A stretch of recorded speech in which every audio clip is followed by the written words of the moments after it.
আমি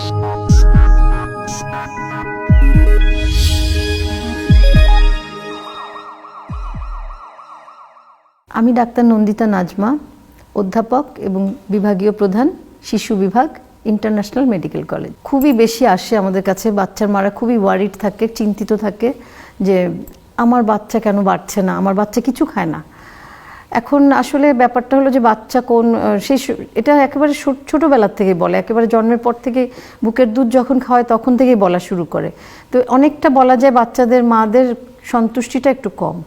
হ্যাঁ, আসলে বাচ্চাদের হয় কি, বাচ্চারা তো অত খেতে পারবে না, ওদের স্টোমাক ছোট থাকে, কতটুক খাবে সেটা তো বুঝতে হবে।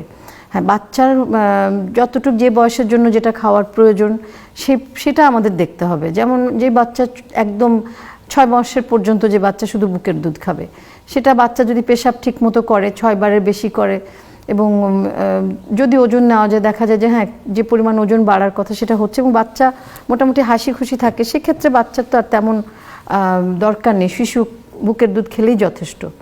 এর পরবর্তীতে হলো 6 মাসের পরবর্তী যেটা খাবার, সেটা পরিপূরক খাবারটা দেওয়া। শিশুর পরিপূরক খাবারটা সেভাবে হতে হবে যে শুরুতে আমরা একটু বলি যে 2 বেলা একটু সলিড খাবার দিবেন, একবার খুবই হালকা খাবার। সেই সলিড খাবারের মধ্যে থাকবে আপনার বাচ্চা যেমন খিচুড়ি হতে পারে বা চটকানো ভাত হতে পারে, সেটার সাথে একটু ডাল হতে পারে। খুব স্বাভাবিকভাবে ফ্যামিলি খাবারগুলো দেওয়াটাই সবচেয়ে ভালো।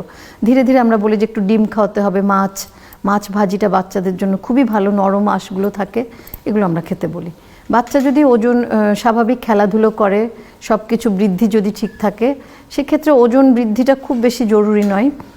বাচ্চাটা অন্যান্য সব কিছু যেমন বুদ্ধিমত্তা যদি ভালো থাকে, খেলাধুলো করে, তাহলে তো আসলে এই খাবারই যথেষ্ট আমার মনে হয়। তবে সেই ক্ষেত্রে মাদেরকে বলে দেওয়া যেতে পারে যে বাচ্চার একটু বড় হচ্ছে, বাচ্চার যে ওই বয়সের সাথে সে অ্যাডজাস্টেবল সব কিছু করছে, হ্যাঁ সেক্ষেত্রে আমরা বলতে পারি যে না ঠিক আছে, আপনার বাচ্চা তো ভালোই আছে, আপনার বাচ্চা সব কিছু করছে, তার ইন্টেলিজেন্স অনেক ভালো, খেলাধুলো করছে, সুতরাং আপনার চিন্তার তো কিছু নেই, আপনি স্বাভাবিক খাবার দিবেন।